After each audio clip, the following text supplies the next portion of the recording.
You're listening to the Monocle Daily, first broadcast on the 20th of July 2022 on Monocle 24. Ukraine struggles to stay in the news. The UK government's plan to remove migrants to Rwanda grows ever less plausible, and the art and science of wasting someone else's time for diplomatic purposes. I'm Andrew Muller. The Monocle Daily starts now.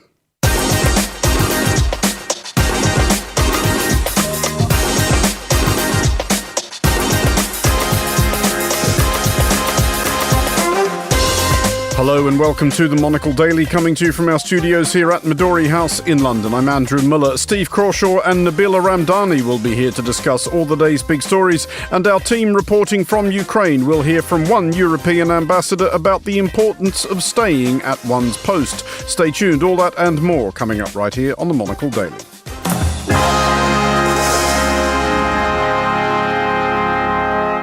This is the Monocle Daily. I'm Andrew Muller, and I'm joined today by the journalist and broadcaster Nabila Ramdani and by Steve Crawshaw, Policy Director at Freedom from Torture. Hello to you both. Hello. Good afternoon. Nabila, I understand that you have recently been going to see the Rolling Stones, which is controversial for reasons I will come to, which is to say completely manufactured shortly. But how many times have you been going to see them? Well, I've been following them, as in not stalking them, but going to the actual concerts. They're on their European tour, and they've been touring for 60 years, amazingly enough. You haven't been to all of them over the last 60 years? No, just to clarify. I've been to quite a few of them this summer. I've been to the one in Madrid, the opening one in Madrid. I've been to the two Hyde Park ones in London. Of course, it's home for them. And I'm going to the Paris one at the end of the week. So, genuinely curious question, because I speak as somebody who, though obviously I admire the great Rolling Stones records, why would you not? I'm not even sure that in the unlikely event that they played a show in the garden of the home behind mine, that I would literally look over the back fence at this point. To see a band who have not made a decent album since, let's say, Some Girls, and that's what, 1978? What are you talking about? What this proves, the fact that they're still on tour, it means that they represent such a great continuity as British exports. They're literally exportable around the world. They were the first British brand to crack America, which is a huge achievement. And they are as well known as the Queen, arguably, except they have more talent and they are more charismatic, some would argue. And nearly as old. Steve, are you prepared to drop a casting vote here to resolve this controversy before I don't think there's any casting vote. It might end up with fisticuffs. No, I'm definitely somewhere in the middle. My only contribution to it is the fact that I, 40 years ago, literally 40 years ago, exactly 1982, I did have a chance to go to them then. I thought, oh, they're so old hat. Like, who would go to them now? They're like so yesterday completely.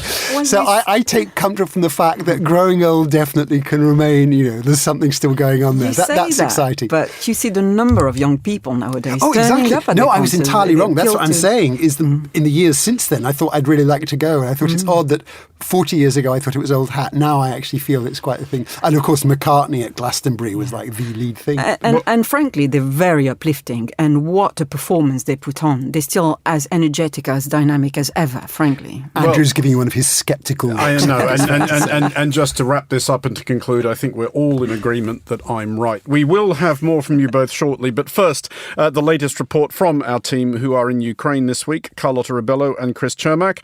And as Russia menaced Ukraine ever more explicitly in February, Kyiv's diplomatic community faced a stark choice between staying and going.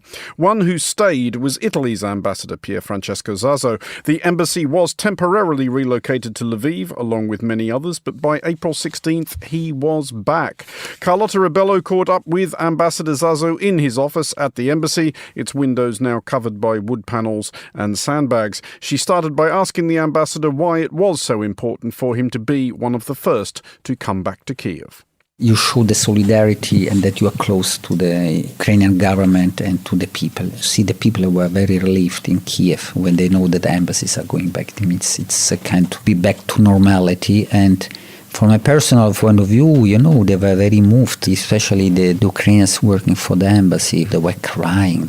Some of them had very bad experiences. Also from a personal, people who are living close to Bucha, Borodya. For them, to see coming us back, they were very, very relieved. And it is a solidarity, a return to the hope, no? To give them some hope, because, at a certain point they feared that Kyiv would have been under the control of the Russians. And from a personal view, I was I remember, for example, the people here at the embassy, they were really embracing us, hugging us, and it was very, very nice. You understand that you play an important role, no? How was in terms of the logistics?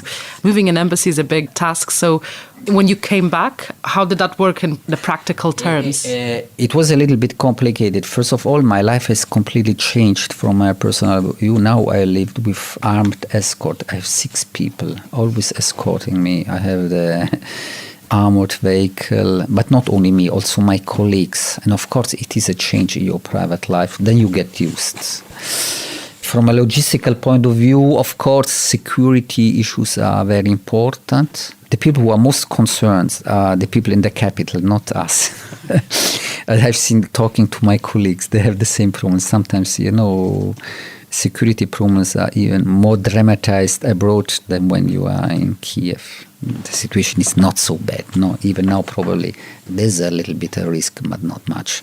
But yeah, logistical aspects were important because now we have to do everything taking into account the security issues. But now less than 1 month before. It was worse before. But you see here, for example, we have rules to respect, no lights. And yes, when we returned, I was obliged, and me and my colleague, to stay here 1 month at the Chancery, to sleep at the Chancery.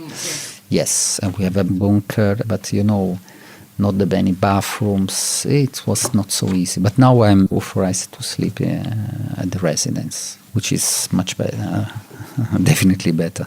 Now, a few places, when talking about the beginning of the war, described you as a hero for helping to evacuate women and children and civilians. One, how do you feel about being characterized as that? And can you describe for us what led to you being described in the papers as a hero? I have no feeling at all, no reaction, because I did just very normal things, because probably everyone would have done the same at my place.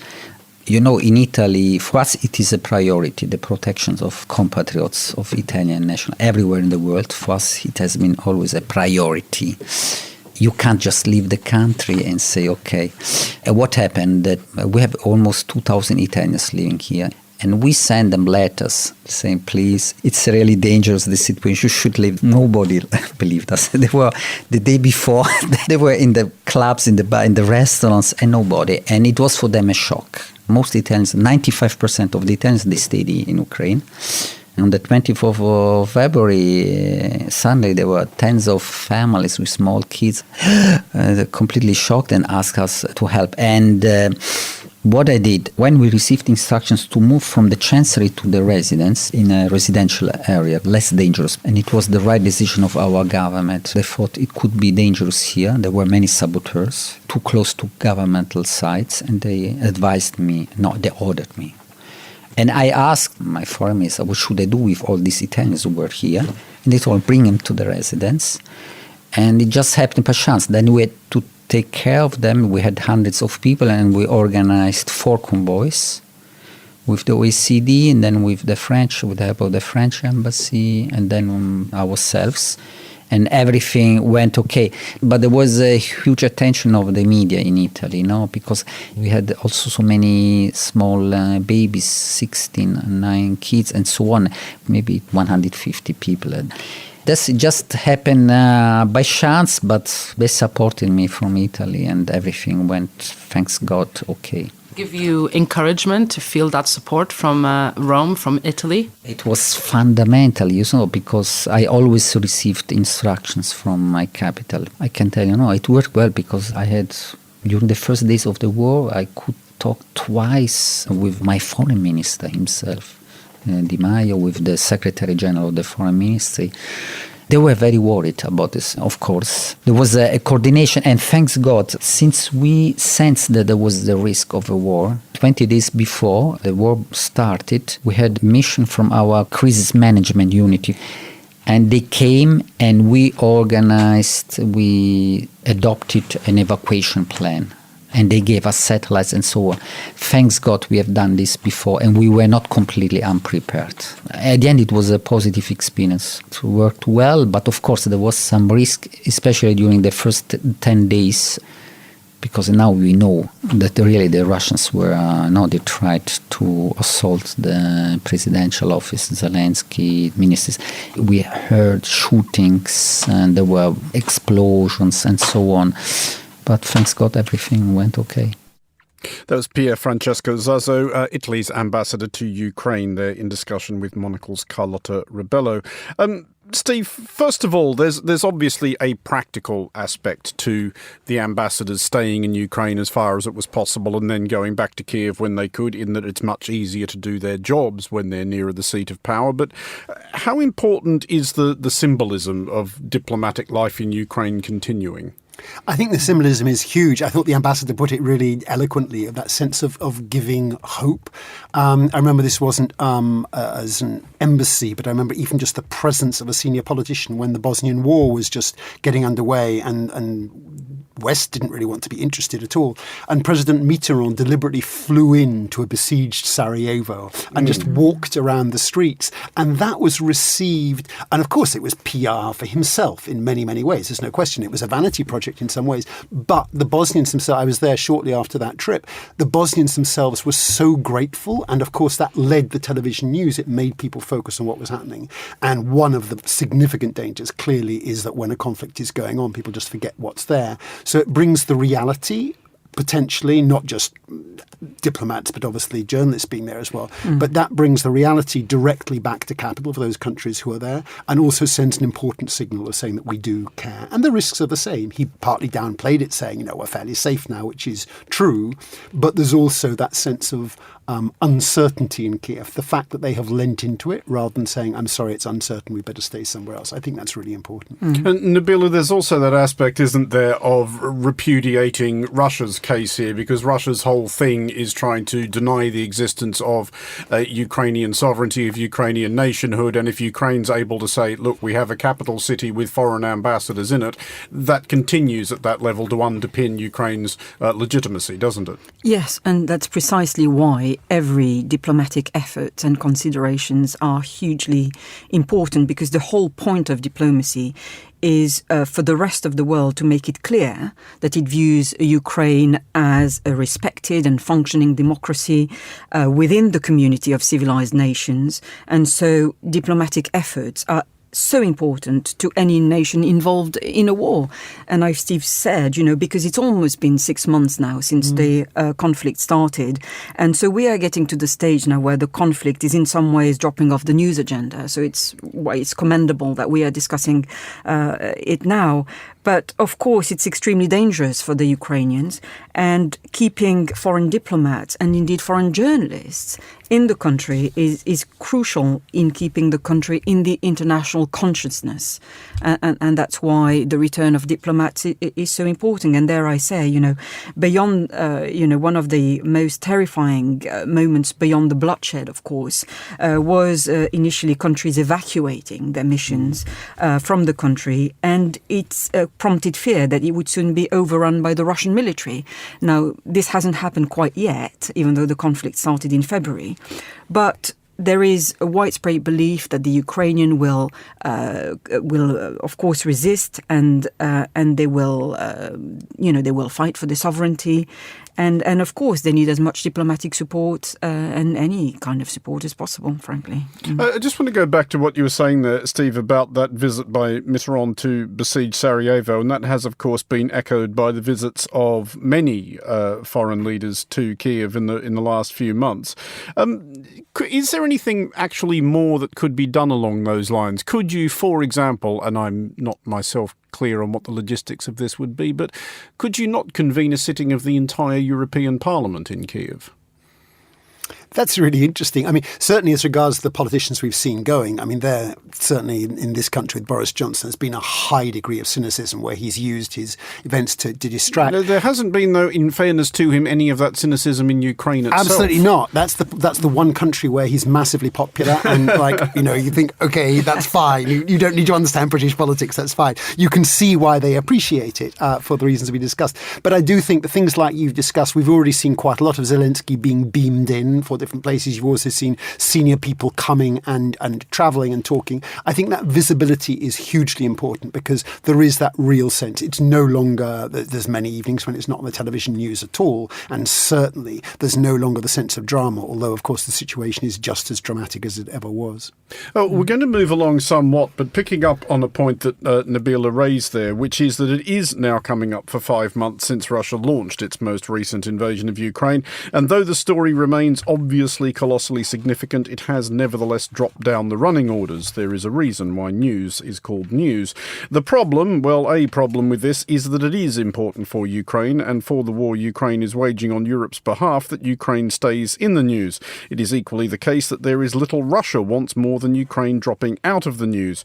That way lies the same resigned indifference that since 2014 has attended Russia's seizure of Crimea and some of the Donbass. Nabila, the trouble with this isn't it, that it is just the way of things. You know, any story is huge when it happens. People just think, oh my God, what is going on? How does this affect me? But then it does become just part of the background noise. Is there anything that can actually be done about that? Well, again, I think the most practical ways of keeping the war in the global imagination is to maintain a diplomatic presence and to keep giving access to news organizations of every kind to the country so as to keep up the coverage. But I think what I fear the most at this stage is that we are approaching what I would refer to as a stage of perpetual war. And there's an argument that the issues between the two countries are so intractable that they will go on for a long time, if not indefinitely. And this is precisely the kind of situation that we have in the Israel-Palestine conflict, for example. And there's some argument in the Ukraine war to set it in the context of a civil war, even. I mean, I know that kind of thinking will absolutely infuriate Ukrainian nationalists for plenty of very good reasons. Well, it isn't a civil war, though. Well, it is the invasion of one country by another. It is, but what I mean by that is that in the end we are talking about, two sides made up of what we might refer to as Eastern Slavs from very similar cultural backgrounds, and the fall of communism, and more specifically the destruction of the Soviet Union, was always going to lead to that kind of situations. And for example, you have you have in the Donbass region, you have Russians who were until not that long ago, living quite peacefully relatively peacefully alongside Ukrainians, and now they look at each other as detested enemies. Steve, you mentioned earlier the example of Bosnia, which was another story which drifted down the running order. Are there any lessons there? I mean, and that in retrospect does seem weird again, that you had a European capital besieged for 4 years and people just sort of seem to get vaguely bored with it. Yeah, and eventually, as you will remember, as listeners may remember, eventually there was a kind of kick where what later became, officially determined as a genocide, but we knew in real time that it was a horror, whether you called it genocide or not. In other words, the killings at Srebrenica in Bosnia, where thousands of people were murdered in cold blood. At that point, the international community went, oh my God, that's too awful. And that had immediate direct impacts. But they'd muttered for years and fundamentally ignored it.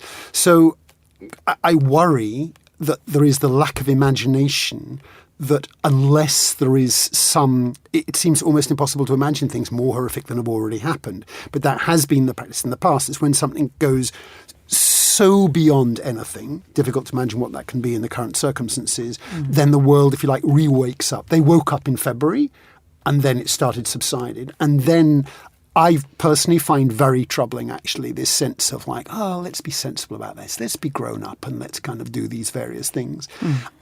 Because actually the political drive as you just described, the relations between, it was a normal country at one point, not politically the Soviet Union, but in terms of relations between people, Russians and Ukrainians, absolutely intermarried, into everything. Yeah. But what's destroyed that is not something underlying. What's destroyed that is the politics going on from Moscow. That is the heart of the problem. And if you try to somehow massage that and deal with that, I think that stores up more problems for you down the road, for sure. Steve Crawshaw and Nabila Ramdani, thank you both for the moment. We will have more from you shortly. This is the Monocle Daily.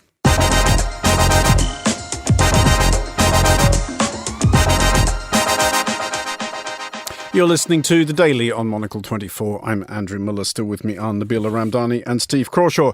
As of a couple of hours ago, there are just 2 vehicles still backfiring in the demolition derby to decide the next leader of the UK's Conservative Party and therefore the next Prime Minister. They are Foreign Secretary Liz Truss and former Chancellor Rishi Sunak. One decision which will face whoever gets the gig will be whether or not to proceed with the government's currently moribund plan for removing boat-borne migrants to Rwanda. Both Truss and Sunak have spoken in favour, though it has now emerged that Home Office officials counselled against the idea all along. And Steve, they weren't alone. The mostly Tory, in fact, Commons Home Affairs Committee this week said that the idea wasn't working or wasn't going to work. Do you get the sense that that consensus is beginning to grow? I feel that amongst those who look at these things carefully, and I would certainly include the Home Affairs Committee on that, let alone the UN Refugee Agency, really everybody who's looked carefully has been appalled by the plan. It's been so widely condemned by those who look carefully. Whether that actually means a change of tack by the government, I still have no idea. Boris Johnson, as we know, hated to back down in any circumstances, although occasionally for some of his worst ideas he did, or kind of pretended not to. I really, really hope that whoever gets through as this leadership turns back from this and puts the country a little bit onto that sense of legality and humanity, and also just looking at the facts as they are. The complete denial is truly extraordinary. For Freedom from Torture, where I work, as you know, for our clients, many of those who've been tortured under this new system, the idea that they would just be picked up and thrown out, re-traumatized, not given the time to disclose what's actually happened to them, it flies in the face of the UN Refugee Convention, the Refugee Convention that Britain helped to shape.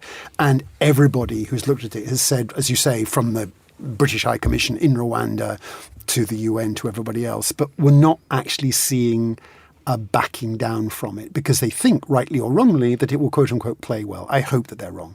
Nabila, that's the thing here, I think, is that there's this idea that it plays well, which I do still wonder about, because is it your sense that what actually troubles the people who say they're troubled by this, is it the migration itself? Is it the people in the boats? Or is it the fact that it just looks awful? It looks like nobody's in charge. It looks like it's a free-for-all. It looks like there is no system. It looks awful for anybody who's got a basic sense of intelligence and a tiny sense of morality, because anybody who had looked at that plan would have told you that from day one. It's both unworkable and inhumane. And so have colleagues, conservative colleagues and civil servants working for the British Home Office, Priti Patel in particular, and working for her. I mean, one civil servant spoke, it's been reported in the Times that he said he spoke about his experience working for her, and he said it was comparable to the Third Reich. That's how appalled everybody was by that scheme.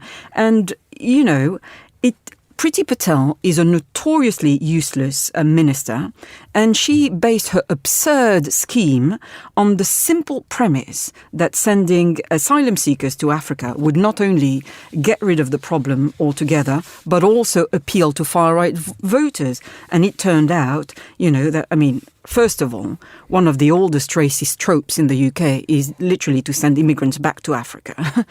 And second of all, even the most conservative right-wing newspapers condemned it as a waste of time and resources and money. She hoped to be attracting positive headlines.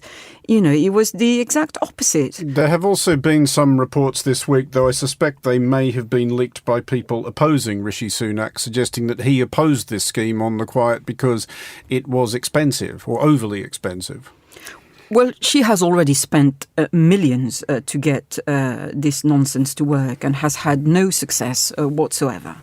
And she thought that the first flight to Rwanda would attract, as I said, positive headlines. But the truth is it didn't. And dare I say, beyond the political misjudgment, it is morally disgusting, that you can take people which are so desperate to settle down, to relocate in the British Isles for very valid reasons. And they have very often good cases as asylum seekers that need to be tested according to international law.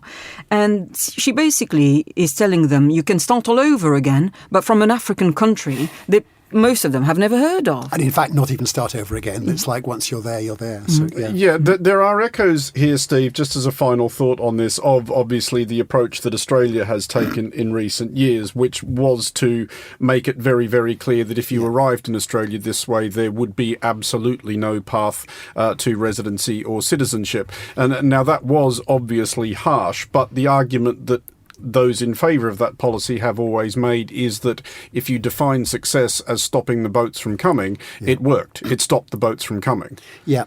As you know better than I do, I mean, that was both certainly very controversial and indeed now turning away a bit from that. It also needs to be said that we are seeing no evidence, absolutely no evidence, that this is reducing. So in a sense, it's increasing. The Home Affairs Committee did make the point that it's not clear that any of the people still arriving on the boats know anything about the Rwanda scheme. Yeah, there's that as well. And so I think that there needs to be a complete rethink on this. So it'll come back to court probably in September. There's going to be a lot of challenges there. And some of the stuff that we've seen in the last couple of days, that's in connection with the litigation where the Home Office was obliged to reveal various bits, which including Liz Truss's own department, the Foreign Office, advising strongly against engagement. So we'll see where it goes.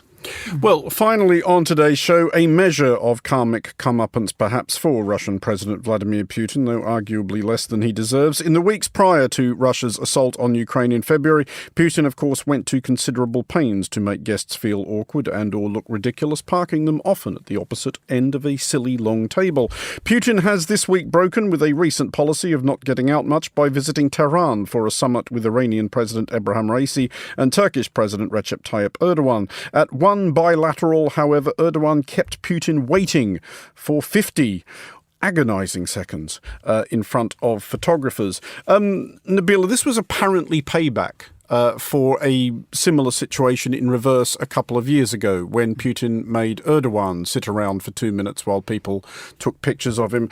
I never know myself whether to find this kind of arrant childishness in global leaders discouraging, as I suppose we should find it, or actually kind of heartwarming that they're just not above this kind of thing? It's very tokenistic in a way, but it can be very effective, especially when the world is watching the humiliation. And in that respect, Mr. Erdogan did very well yesterday, and good luck to him.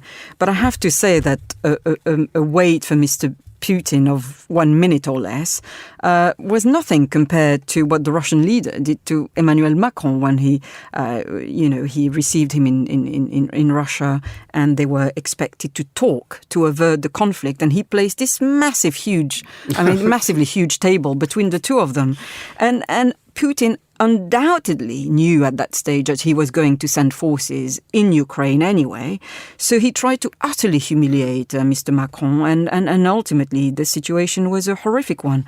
And there was, in the long term, of course, but in the short term, there was absolute black humour in that situation. He was literally, it was a humiliation for the French president.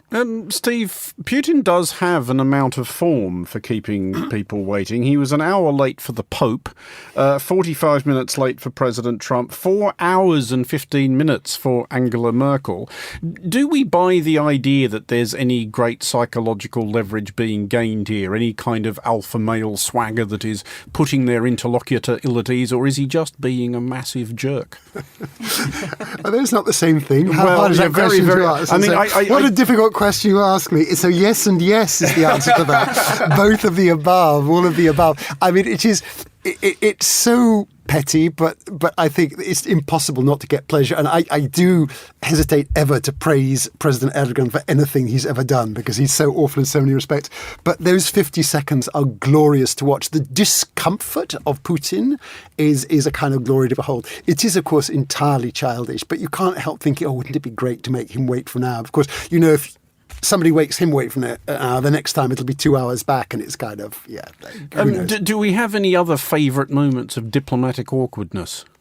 Well, the fist bump last week with the Biden Joe MBS. Biden and Saudi, it was like, are you doing a handshake? No, we're not doing a handshake. We're doing a fist bump instead. I mean, oil and human rights all wrapped up into one uncomfortable fist bump, basically. So that was pretty cringy, I thought, I have to say. I did want to ask you both finally, and I'll start with you, Nabila. Obviously, all of us around this table do have long experience of being journalists, which means we do also, by definition, have long experience of being kept waiting for things to happen, or people to agree to talk to us, or stamp our piece of paper, or something of that sort. What is the longest you've ever been kept waiting? I've been kept waiting around 7 hours before talking to the now late Gaddafi, but that was well worth it. That was quite quick by his standards, wasn't it? I've heard I think that's the standard waiting time. See, I did once interview his son, and at the time presumed heir, Saif Gaddafi, who, in my recollection, was impeccably punctual. Oh, okay. So 7 hours to speak to the colonel. But he did deliver the goods, meaning that he was very, he was quite actually fluent about his relationship with Tony Blair and all the dodgy dealings going behind the scenes. I bet Tony Blair was delighted. Well, once he was approached, he just, put no comment. It was Steve, any advance on 7 hours? Well, ones that were kind of like, oh, come and we'll see if it works out. And if it works out and you wait indefinitely and it doesn't work out and eventually you have a completely wasted air ticket. I've had that a couple of times.